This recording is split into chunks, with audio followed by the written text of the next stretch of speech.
वालेकुम, नमस्ते, सत श्री अकाल। कैसे हैं आप लोग? उम्मीद करती हूँ ठीक होंगे, खुश होंगे। मैं हूं नज़ीक अली और मेरे साथ हैं तारिक नियाजी। अस्सलाम वालेकुम, नमस्ते, सत श्री अकाल। उम्मीद करता हूँ ठीक होंगे, खुश होंगे। दोस्तों जहाँ रहें खुश रहें, माँ बाप का ख्याल करें, क्योंकि माँ बाप है तो सब कुछ है। आज की हमारी वीडियो है बहुत ही इंटरेस्टिंग वीडियो से स्टार्ट करते हैं अपनी वीडियो को। Let's start. स्वागत है आपका स्मार्ट सिटी गाइड में। आज दिनांक 24 जून 2022 को बिहार की राजधानी पटना में दो महत्वाकांक्षी परियोजनाओं का उद्घाटन हो चुका है। पटना वासी इन परियोजनाओं का बहुत लंबे अरसे से इंतजार कर रहे हैं, लेकिन अब इंतजार की घड़ी समाप्त हो चुकी है और पटना शहर को मिल चुका है लोकनायक गंगा पथ और अटल पथ के रूप में दो शानदार हाईवे परियोजनाओं की सौगात। इसके साथ ही एक और परियोजना मीठापुर आरओबी का भी उद्घाटन हो चुका है और इन परियोजनाओं का उद्घाटन बिहार के मुख्यमंत्री श्री नीतीश कुमार द्वारा 24 जून 2022 को किया गया है और इसके बाद इन परियोजनाओं को आम नागरिकों के लिए यातायात हेतु खोल दिया जाएगा। इन परियोजनाओं के उद्घाटन हो जाने के कारण पटना शहर के अंदर ट्रैफिक व्यवस्था में बहुत ही ज्यादा सुधार होगा और शहर के अंदर लगने वाले ट्रैफिक जैम से भी लोगों को छुटकारा मिलेगा। तो इस वीडियो में हम लोग पटना मरीन ड्राइव और अटल पथ के फेज 2 परियोजना के बारे में संक्षिप्त में बात करेंगे। पटना मरीन ड्राइव यानी कि लोकनायक गंगा पथ का निर्माण गंगा नदी के समानांतर किया जा रहा है और इस परियोजना को JP Ganga pathway, Loknayak Ganga Path, Patna marine drive, Ganga expressway, Ganga drive way इत्यादि कई नामों से जाना जाता है और यह परियोजना पटना शहर के दीघा से शुरू होकर दीदारगंज में जाकर समाप्त होती है और यह परियोजना LCT Ghat, AN Sinha institute, PMCH, Krishna Ghat, Gai Ghat, Kangan Ghat, Patna घाट होते हुए गुजरती है एवं इसकी कुल लंबाई 20.5 किलोमीटर है और 24 जून 2022 को इस परियोजना के लगभग 7.5 किलोमीटर लंबे खंड का उद्घाटन बिहार के मुख्यमंत्री श्री नीतीश कुमार द्वारा किया गया है। यानी कि प्रथम चरण के अंतर्गत इस परियोजना के दीघा से पीएमसीएच तक के खंड को यातायात के लिए चालू किया जा रहा है और इस परियोजना का बाकी का भाग वर्तमान में निर्माणाधीन है, जो कि 2024 तक बनकर तैयार होगा। इस परियोजना के अंतर्गत 4 लेन का एक्सेस कंट्रोल्ड हाईवे का निर्माण किया जा रहा है। इसके साथ ही street lights, cross barrier, road stud reflectors, sign board, drainage system, entry और एग्जिट के लिए अप्रोच रोड इत्यादि का निर्माण किया गया है। परियोजना के अंतर्गत जगह जगह पर बस बे का निर्माण किया गया है। इसके साथ ही 2 स्थानों पर टोल प्लाजा का भी निर्माण कार्य किया जा रहा है। एक टोल प्लाजा का निर्माण एलसीटी घाट के पास किया जा रहा है और दूसरे टोल प्लाजा का निर्माण दीदारगंज इंड के पास किया जाएगा। लोकनायक गंगा पथ को अशोक राजपथ से कनेक्टिविटी प्रदान करने के लिए कनेक्टर या फिर अप्रोच रोड का निर्माण 8 स्थानों पर किया जाना है और वर्तमान में वो 8 स्थान है LCT Ghat, AN Sinha institute, PMCH, Krishna Ghat, Gai Ghat, Kangan Ghat, Patna घाट और दीदारगंज, जिसमें प्रथम चरण के अंतर्गत LCT Ghat, AN Sinha institute और पीएमसीएच 3 स्थानों पर कनेक्टर का निर्माण किया गया है। फिलहाल एलसीटी घाट के पास जो अप्रोच रोड का निर्माण किया जा रहा है वो आने वाले 2 से 3 महीनों के अंदर बनकर तैयार हो जाएगा। आपको बता दें कि पटना मरीन ड्राइव को अशोक राजपथ, दीघा राजापुर पुल, पाटी पुल मार्ग, अटल पथ, एम्स दीघा एलिवेटेड कॉरिडोर जिसको कि पाटली पथ के नाम से जाना जाता है, बाईपास रोड, सोनपुर दीघा जेपी सेतु, महात्मा गांधी सेतु और दीदारगंज फतुहा मार्ग से जोड़ा जाएगा। वर्तमान में इस परियोजना के दीघा से पीएमसीएच खंड के अंतर्गत 3 स्थानों पर रोटरी का निर्माण किया गया है। पहले रोटरी का निर्माण जेपी सेतु के पास लोकनायक गंगा पथ, जेपी सेतु और एम्स दीघा एलिवेटेड कॉरिडोर के बीच कनेक्टिविटी प्रदान करने के लिए किया गया है। दूसरे रोटरी का निर्माण लोकनायक गंगा पथ और अटल पथ के बीच कनेक्टिविटी प्रदान करने के लिए किया गया है और तीसरे रोटरी का निर्माण एएन सिन्हा इंस्टीट्यूट के पास बनाए गए अप्रोच रोड पर किया गया है। लोकनायक गंगा पथ का 6.5 किलोमीटर लंबा भाग एट ग्रेड यानी कि जमीन पर बनाया गया है, जो कि दीघा से एएन सिन्हा इंस्टीट्यूट तक है और इस परियोजना का एएन सिन्हा इंस्टीट्यूट से दीदारगंज तक का भाग एलिवेटेड होगा। जिसका निर्माण वायडक्ट्स पर किया जा रहा है। इस परियोजना के अंतर्गत बनाए जा रहे एलिवेटेड भाग की लंबाई 14 किलोमीटर है और क्योंकि यह परियोजना एम्स दीघा एलिवेटेड कॉरिडोर से भी जुड़ा हुआ है, अतः इस परियोजना के उद्घाटन हो जाने के बाद पटना शहर के दो प्रमुख हॉस्पिटल एम्स और पीएमसीएच आपस में एक दूसरे से जुड़ जाएंगे। आपको बता दें कि वर्तमान समय में दीघा से पीएमसीएच तक जाने में लगभग 45 मिनट का समय लग जाता है और ट्रैफिक जाम की स्थिति में 1 घंटे से भी ऊपर का समय लग जाता है। लेकिन अब इस परियोजना के उद्घाटन हो जाने के कारण दीघा से पीएमसीएच के बीच की दूरी को मात्र 10 मिनट में पूरा किया जा सकेगा और पटना एम्स से पीएमसीएच के बीच की दूरी को मात्र 20 मिनट में पूरा किया जा सकेगा। तो निश्चित तौर से यह परियोजना गंभीर मरीजों के लिए जीवन दान साबित होगा। आपको बता दें कि वर्तमान समय में अशोक राजपथ पर रोजाना ट्रैफिक जैम का लगना आम बात बन चुका है और दीघा से गांधी मैदान, पीएमसीएच, गाय घाट, पटना सिटी इत्यादि स्थानों की यात्रा करना काफी कठिन काम है। अतः लोकनायक गंगा पथ के उद्घाटन हो जाने के कारण अशोक राजपथ से वाहनों का दबाव काफी हद तक कम हो जाएगा। आपको बता दें कि लोकनायक गंगा पथ पूरी तरह से दीघा से दीदारगंज तक 2024 में जाकर तैयार होगा और इसके बाद दीघा से दीदारगंज के बीच की दूरी को मात्र आधे घंटे से भी कम समय में पूरा किया जा सकेगा और एम्स दीघा एलिवेटेड कॉरिडोर एवं लोकनायक गंगा पथ दोनों आपस में मिलकर पटना शहर के लिए बाईपास का भी काम करेंगे। लोकनायक गंगा पथ के किनारे जहां आवश्यक है वहां पर फुटपाथ, सर्विस रोड और पैदल चलने वाले लोगों को सड़क पार करने के लिए फुट ओवर ब्रिजेस का भी निर्माण किया जाएगा। इस परियोजना का शिलान्यास बिहार के मुख्यमंत्री श्री नीतीश कुमार द्वारा वर्ष 2013 में किया गया था। फिलहाल दीघा से दीदारगंज के बीच बनाए जा रहे 20.5 किलोमीटर लंबे परियोजना के निर्माण में लगभग 3,831 करोड़ रुपए खर्च किया जा रहा है और दीदारगंज में यह परियोजना NH31 पर जाकर समाप्त होगा। लोकनायक गंगा पथ के दोनों छोरों पर 5 मीटर चौड़ी हरित पट्टी और वॉकवे का भी निर्माण कार्य किया जा रहा है। यह परियोजना Bihar state road development corporation limited के अंतर्गत आता है। इस परियोजना का डिजाइन, प्लानिंग और मैनेजमेंट एईकॉम रोडिक के जॉइंट वेंचर द्वारा किया जा रहा है। Housing and urban development corporation limited यानी कि हुडको द्वारा इस परियोजना को फाइनेंस किया गया है और इस परियोजना का निर्माण कार्य नवयुग इंजीनियरिंग कंपनी लिमिटेड और GR इंफ्रा प्रोजेक्ट्स लिमिटेड द्वारा किया जा रहा है। अब बात करते हैं 24 जून 2022 को ही उद्घाटन किए गए एक और परियोजना अटल पथ के फेज 2 के बारे में। जैसा कि आपको पता है कि अटल पथ का फेज 1 जिसकी लंबाई लगभग 6.3 किलोमीटर है, 15 जनवरी 2021 को इसका उद्घाटन किया जा चुका है और वर्तमान में इसका फेज 1 ऑपरेशनल है और अब इसके फेज 2 को भी यातायात के लिए खोल दिया गया है और इसके फेज 2 की लंबाई लगभग 1.3 किलोमीटर है। अटल पथ पटना शहर के आर ब्लॉक से शुरू होकर दीघा में जाकर समाप्त होती है और इस पूरे परियोजना की लंबाई यानी कि फेज 1 और फेज 2 दोनों को मिलाकर अटल पथ की कुल लंबाई 7.6 किलोमीटर हो जाती है। अटल पथ के अंतर्गत 4 लेन और 6 लेन का हाईवे बनाया गया है। इस परियोजना का कुछ भाग एलिवेटेड और कुछ भाग एट ग्रेड यानी कि जमीन पर बनाया गया है। इस परियोजना के एलिवेटेड भाग के अंतर्गत 4 लेन का हाईवे बनाया गया है और एट ग्रेड भाग के अंतर्गत 6 लेन का हाईवे बनाया गया है। अटल पथ एक सिग्नल फ्री और क्रॉसिंग फ्री हाईवे है यानी कि इसको आप एक्सेस कंट्रोल्ड हाईवे बोल सकते हैं। इस हाईवे के पूरी तरह से बन जाने के कारण जिन लोगों को पटना से उत्तर बिहार की तरफ यात्रा करना है तो उन लोगों को ट्रैफिक जैम से भी छुटकारा मिल जाएगा।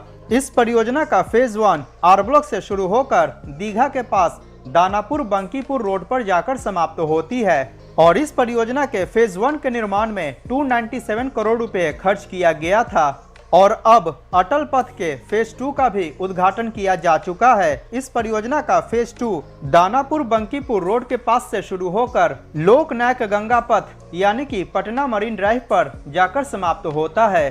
अटल पथ परियोजना के अंतर्गत foot over bridges, road stud reflectors, विपरीत दिशा से आने वाले वाहनों की रोशनी आंखों पर ना चमके इसके लिए anti glare screens, drainage system, sign board, digital signage, electronic सूचना board, solar powered automatic street lights, rain water harvesting system, crash barrier, road के दोनों साइड सर्विस लेन, ध्वनि अवरोधक इत्यादि का निर्माण किया गया है। इसके साथ ही सुरक्षा के लिए सीसीटीवी कैमरा, टेलीफोन बूथ और स्पीडोमीटर को भी इंस्टॉल किया गया है।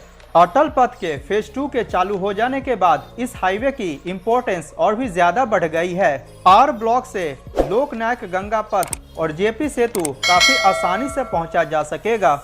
जब अटल पथ का अस्तित्व नहीं था तो आर ब्लॉक से दीघा या जेपी सेतु जाने में 40 या 45 मिनट तक का समय लग जाता था, परंतु अटल पथ के पूरी तरह से बनकर तैयार हो जाने के बाद आर ब्लॉक से दीघा या जेपी सेतु मात्र 10 मिनट में पहुंचा जा सकता है। अटल पथ के फेज 2 के निर्माण में लगभग 69.55 करोड़ रुपए खर्च किया गया है। आपको बता दें कि अटल पथ परियोजना के निर्माण की शुरुआत जनवरी 2019 में की गई थी और यह परियोजना पूरी तरह से जून 2022 में बनकर तैयार हो चुका है। यह परियोजना Bihar state road development corporation limited के अंतर्गत आता है। इस परियोजना का डिजाइन, प्लानिंग और मैनेजमेंट रोडिक और स्पेक्ट्रम के जॉइंट वेंचर द्वारा किया गया है और इस परियोजना का निर्माण कार्य LRBLC गावर के जॉइंट वेंचर द्वारा किया गया है। तो ये रहा लोकनायक गंगा पथ और अटल पथ के बारे में संक्षिप्त जानकारी। वीडियो पसंद आया हो तो लाइक करें और चैनल को सब्सक्राइब करना बिल्कुल ना भूलें। मिलते हैं अगली वीडियो में। जय हिंद, वंदे मातरम। जी जनाब, क्या कहना दीघा चाहिए? से लेकर दीदारगंज तक। अच्छा, मैं हैरान हो गई ये सुनकर कि नॉर्मली 1 घंटा लग जाता है। अगर ट्रैफिक हो और ये सब हो तो नॉर्मली 1 घंटा 45 मिनट लग जाया करता है दीघा से दीदारगंज तक जाने में। तो ये बनने के बाद ये जो पाथ बन चुका है, अब ये जो पथ बन चुका है, अब जो ये 4 अच्छा तो ये 3 फेजेस बनने के बाद बहुत बहुत बहुत ज़्यादा सहूलत हो गई, जिसमें से 2 तो ऑपरेशनलाइज भी हो गए और तीसरा भी नहीं हुआ। 2024 तक की डेडलाइन दी गई है। तो उसके बाद आप 10 मिनट में ये सफ़र तय कर लो, यानी 1 घंटे का सफ़र 10 मिनट में। अच्छा, अगर देखा जाए तो वक्त ही सब कुछ है। सब कुछ। आपने किसी का वक्त बचा लिया, आपने एक जगह से दूसरी जगह जाते हुए टाइम बचा लिया, समझो आपने। अच्छा, आधा घंटा इन्होंने बचा लिया, फर्ज करते हैं। ठीक है। किस का? जो लोग सफ़र करेंगे। सबका। कितने लोगों का आधा आधा घंटा बचा? कई लोगों का। कितने अरसे तक आधा आधा घंटा का बचेगा? कई अरसे तक। तो आप अच्छा, ये तो टाइम हो गया। फिर फ्यूल अलग हो गया कि आप ट्रैफिक में फंसते हैं, आपका फ्यूल अलग ज़ाया होता है, वक्त अलग ज़ाया होता है, टाइम एनर्जी अलग जाती है। ठीक है ना, टाइम पे आप पहुंच नहीं पाते हो। सही। तो कितने बेनिफिट्स हैं सिर्फ और सिर्फ। अच्छा, इनका इस प्रोजेक्ट की मेन जो लॉजिक है या मेन कामयाबी की वजह है, इन्होंने शहर से बाहर लेके गए। पट्टा। ठीक है ना, मतलब है कि पूरा फलाने घाट तक, फिर फलाने घाट तक, तो सारा जो नदी ये जो घाट है उसके साइड से ये रोड चल रहा है ज़्यादातर। उसकी वजह ये है कि आपके शहर के बीच में से नहीं चल रहा। सही। अच्छा, फिर कट नहीं आ रहे, सिग्नल्स नहीं आ रहे, आपको रुकना नहीं पड़ता। मिसाल के तौर पर आप शहर के बीच में है तो दूसरी गाड़ी ने भी जाना अच्छा, है। ये अटल पथ, गंगा पथ, ये मुझे लग रहा है नाम रख दिए गए। हाँ। अटल तो अटल बिहारी वही जो जिस घाट के करीब मतलब है कि स्टेशन या सिग्नल आ रहा होगा ना, जो स्टॉप आ रहा होगा, तो वहीं पर उन्होंने इस घाट के नाम पटना मैरीन रोड। ठीक है। और 2-3 पाथ थे जहाँ तक मैं समझ पाई हूँ, तो जिसमें से 2 तो ऑपरेशनलाइज हो गए। अच्छा, स्टार्ट हुआ था प्रोजेक्ट 2019 में, 21 में पहला वाला पाथ खोल दिया गया, मुझे पहला पथ था। अच्छा, मतलब टाइम कितना जल्दी। हाँ, उसके बाद दूसरा वाला अभी 22 में भी खुल गया है, उनका 24 जून को इनॉग्रेशन हो चुका है और अब मजीद 2024। अच्छा, बहुत लंबी सड़क नहीं है। मुझे एक चीज़ बहुत पसंद आई कि हाँ, हमारे यहाँ नॉर्मली देखने को भी मिलता है कि जब किसी पेशेंट की हालत बहुत ज़्यादा ख़राब होती है, कोई मरीज़ होता है, किसी को अचानक हार्ट अटैक हो गया, कोई मसला हो गया, लेकर भागते हैं उसे, तो हमारे रोड इतने जैम होते हैं। आपको बारिश वाले दिन का इंसिडेंट याद है? बिल्कुल। कि एम्बुलेंसेस फंसी हुई थी और रोड इतना जैम था। अच्छा, बाकायदा गालियाँ दे रहे होते हैं, बाकायदा चिल्ला रहे होते हैं, गुस्सा कर रहे होते हैं ड्राइवर के, हटो रास्ता दो, और लोग उनके पीछे पीछे, मतलब वो रास्ता बना रहे होते हैं या वो आगे जा रहे होते हैं, तो उनके पीछे पीछे अपनी गाड़ियाँ लगा देते हैं कि हमें भी रास्ता मिल जाए।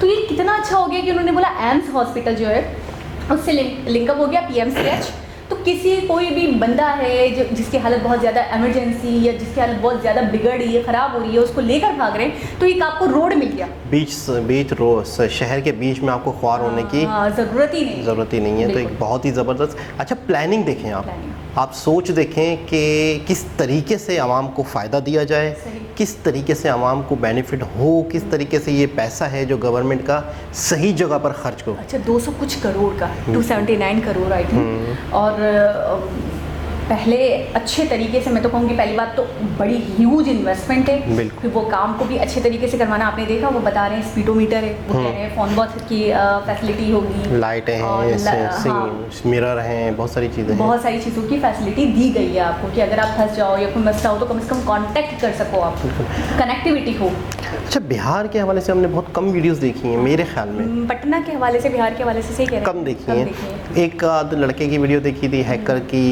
और एक छोटे बच्चे की देखी थी जो कि वहाँ के, हाँ वो बच्चों, मेरे ख्याल में वो बात कर रहे थे कि हमें पढ़ने। हाँ, आपकी मेमोरी भी अच्छी है, आपकी मेमोरी अच्छी है, आपकी मेमोरी अच्छी है। अच्छा सर, तो ये है कि बिहार के हवाले से, इंफ्रास्ट्रक्चर के हवाले से, तरक्की कामों के हवाले से बहुत कम मतलब है कि वीडियोस हमारी नज़र में से गुजरी हैं या आप लोगों ने सजेस्ट की हैं। तो जो भी हमारे भाई बिहार से हमसे जुड़े हैं और हमें रिक्वेस्ट करते हैं, हमें सजेस्ट करते हैं, तो हम ज़रूर रिएक्शन देंगे ज़्यादातर। अच्छा, एक ओवरऑल ज़्यादा बिहार के हवाले से हमें ना डेवलपमेंट का भी, मैं कहूँ मुझे पटना वगैरह का इतना नहीं पता। आप कुछ ऐसी वीडियोस हमें सजेस्ट करें जिससे हमें बिहार की करंट सिचुएशन के पता चले कि बिहार में क्या क्या हो रहा है। उत्तराखंड के हवाले से तो प्रोजेक्ट चल रहे हैं अभी, उत्तराखंड के हवाले से बहुत सी चीज़ें हमने देखी, महाराष्ट्र के हवाले से देखी, गुजरात के हवाले से बड़ी वीडियो। तो आप क्यों हमसे नहीं जुड़ रहे? हाँ, क्या खाते हैं? कौन? बिहारी लोग मौसली शौक से खाते हैं। मौसली मछली कैसे बोलते हैं, जरा बोले कुछ। मौसी सावल। और कुछ बोले ना, इंटेलिजेंट बहुत होते हैं, मैथ्स बहुत अच्छा होता है, मैथ्स बहुत अच्छा होता है आप सबका। और कुछ बोले ना, टैलेंटेड होते हैं, स्किलफुल होते हैं, बहुत कैसे बोलते हैं, कैसे बोलते हैं? क्या कोई नहीं, नॉर्मल उर्दू बोलते हैं। नहीं, आपको तो कुछ ना कुछ बिहारी आती है ना थोड़ी बहुत, मुझे लगता है। मैंने फैंसी नॉर्मल उर्दू, हिंदी जिसे कहते हैं। तो बताएं ना किस तरह बोलती हैं, बात करती हैं? अच्छा, हिंदी में मतलब उर्दू में बात करती हैं, उनकी अपनी लैंग्वेज में, अपनी लैंग्वेज में बात नहीं करती। बिहारी है वो थोड़ा सा मतलब एक्सेंट का, जैसे हैदराबादियों के आ जाता है थोड़ा सा, तो बिहारियों का भी आ जाता है, लेकिन वो है कि बात तो उर्दू जिसे हम उर्दू कह रहे हैं, हिंदी। अब बिहार से कितनी बड़ी शख्सियत खान सर, पटना से। अच्छा, आप सोनाक्षी सिन्हा को भूल गए? वो उनके जो फादर हैं शत्रुघ्न सिन्हा। हाँ, बिहार है, पटना से। खामोश, क्या कहते हैं? खामोश। इनका मैंने एक इंटरव्यू देखा था, वो इनके यहाँ कट लगा हुआ रहता है, यहाँ के इनके कट का निशान है। अच्छा। तो कहते हैं कि अक्सर जब मैं फिल्मों में शुरू में आता था तो विलेन, तो मैं यूँ अच्छा। यूँ छुपा, मतलब हाथ रख के अच्छा वो करता था। बोला मैं वो अपने कट को छुपाता रहता था। असल में ये इस तरीके के खरोश और कट वट विलेन वगैरह को ज़्यादा दिखाए जाते हैं ना। अब हीरो की पर्सनालिटी अच्छी लगती है। हाँ, तो इनका कट था, तो बोला मैं यूँ करता था, ज़्यादा छुपाता था। तो मुझे नहीं पता था शत्रुघ्न सिन्हा बिहार से। खान सर का पता है, खान सर पटना से, और खान सर के शहर में ये रोड बन रहा है। बाइल ना, अब खान सर को आपने देखा है ना बात करते हैं, बस वही उसी तरीके से। लेकिन खान सर भी बिहार से और इंटेलिजेंट, बहुत इंटेलिजेंट। अच्छा, ये जीन्स हैं, ये डीएनए में शामिल है। अच्छा, ये लोग आते हैं और लोग समझ जाते हैं ये इंटेलिजेंट होंगे, मतलब इनको वो आपकी वाली बात, बड़ी बात है, क्या खाते हैं, क्या खाते हैं, क्या खाते हैं, ऐसा है कि मतलब वो जीनियस हैं, वो जीनियस हैं, वो कुदरती तौर पे जीनियस हैं। बड़ी बात है, एक गॉड गिफ्टेड लोग हो आप लोग, तो इस पे आप फख्र करें। और मैं हमें वीडियो सजेस्ट करें बिहार की। तो एक बहुत ही ज़बरदस्त वीडियो, दोबारा किसी से मुलाकात होगी, जब तक के लिए अल्लाह हाफ़िज़।